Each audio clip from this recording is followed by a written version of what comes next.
Hey, what's going on, guys? Thanks for stopping in. If this video is at all informative to you, a thumbs up is greatly appreciated. So the Jets signed Quan Alexander. I'm thinking, man, we might be a contender. Am I overreacting? Probably a little bit, but walk with me down this path for a moment, because I started thinking, okay, where are the other weak spots on this roster that we can maybe plug with a veteran 1-year rental here or there and really just stamp a damn A+ on this offseason. And I think I have the two moves. The first one, it's not so sexy. We need a swing tackle. We've known that. We put an offer out to Riley Reif. We got that sticker back from Chicago, how much they paid him, and ouch, 10, 12 million. And that tells me that's probably what the likes of Dwayne Brown, Eric Fisher are going to cost too. I talked about Jason Peters earlier in the week, but did the Jets really want a backup tackle who's going to be 41 years old before the season ends? I think I found a sweet spot. That is Darrell Williams, formerly of the Buffalo Bills, 29 years old, 6'6", 330 pounds. Been a starter, over 30 consecutive starts for the Buffalo Bills, and they let him walk because after a really solid 2020 campaign at right tackle where he played virtually every snap, allowed only 3 sacks, they drafted a new right tackle and they kicked Darrell Williams inside to guard, and it did not go well. He played really poorly at guard, and now he's still looking for a new team. So with Darrell Williams, we're getting a guy who's under 30, who has experience, who has durability, who has tackle and guard versatility, and who should be much more affordable than some of the more marquee names at the swing tackle position. So he's an upgrade over the likes of Chuma Edoga, Connor McDermott on a 1-year rental. Then, now we're going to get a little splashy. And this one, I've heard this name thrown out there since the beginning of the offseason. I've kind of just dismissed it out of hand. Like, no, that's not happening. Don't like it. And I'm starting to come around to the idea of it a little bit. Now, in Ndamukong Suh, the first thing that crosses my mind is he doesn't rub me as a Salah JD guy. To me, he's always been a little bit of a me-first guy rather than a team player. But is our culture at a point now where if we have a guy like this who's coming in, who's not making a ton of money, who's playing not a huge role, do we have the leadership with the likes of CJ Mosley, CJ Uzomah, Laken Tomlinson, where he's not going to be able to sway the culture in any kind of negative way? Okay, we can bring in guys like this and they'll kind of get in line, right? Because Ndamukong Suh was causing all kinds of problems in Detroit because the lack of leadership and structure kind of let that fester. Okay, but when he goes to a buttoned up organization down in Tampa Bay, seemed to go away. Now, from the football perspective, look, he's definitely an upgrade at the age of 35 years old, 6'4", 315 pounds. And here's what's making me rethink this. I thought we were pretty good on the defensive interior until recently we've heard that the New York Jets are planning to start John Franklin Myers at defensive end in the base and really only use him inside in obvious passing situations. So that means next to Quinnen Williams, the starting defensive tackle, according to Jets beat reporters, they're having a competition right now between the likes of Sheldon Rankins, Solomon Thomas, and Nathan Shepard, with Rankins and Shepard being like the top 2 candidates. I don't like that at all.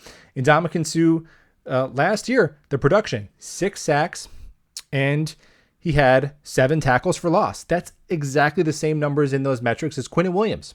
So if Ndamukong Suh was on the New York Jets last year, he would have been one of our most productive players on the defensive line. That's compared to Sheldon Rankins, who only had 3 sacks and 5 tackles for loss. And what it really boils down to for me in terms of whose roster spot would he take, it's Nathan Shepard. I don't think it's likely. I know Nathan Shepard, he's a hard worker. He's all those things that coaches say. All right.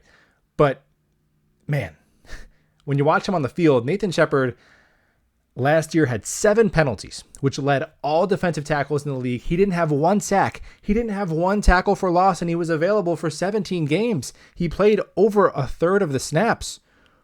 Yeah. To quote one of my favorite movies, Office Space, what is it you say you do here?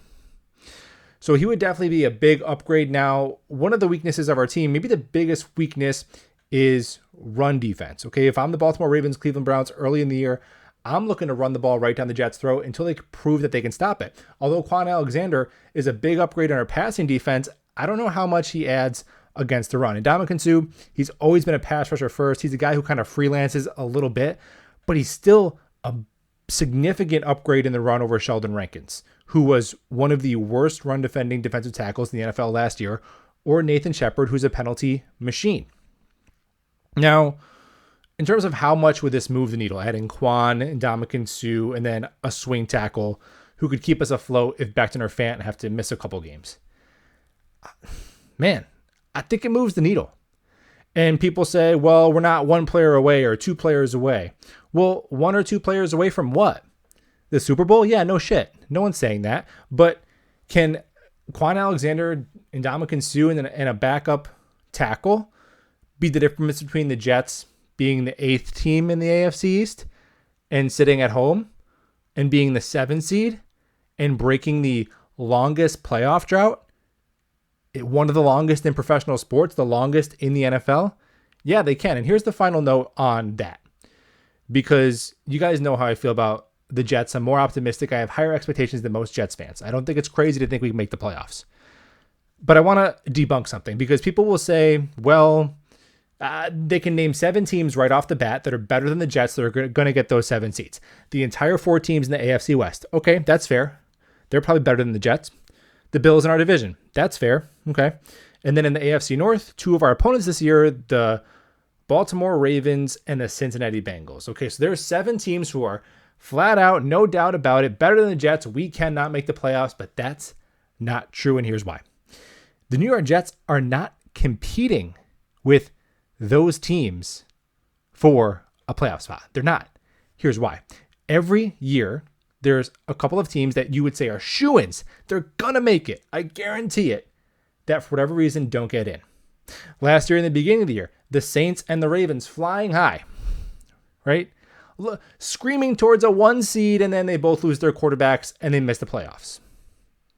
Or the Colts, who some people may have penciled in as possible Super Bowl contenders with that running game defense and a talented quarterback last year. They choke and they miss out on the playoffs. So 2 of those spots out of the 7 that we think are shoo-ins because of injuries or whatever reason are going to become available. That's how the NFL works every year. So now, can the New York Jets be one of the 2 teams on the outside looking in who takes advantage of that? Now we're not talking about competing with the Bills and the Chiefs and the Chargers. We're talking about competing with other teams nipping at that 7 seed when other teams fall out of place for whatever reason. So the Miami Dolphins, the New England Patriots in our own division, the Browns, the Steelers, those are the teams that we're competing with, more than likely. And we play all of them head to head. And I think we have a more talented quarterback than any of them. So these moves would move the needle for me. Subscribe if you're new. All gas, no break.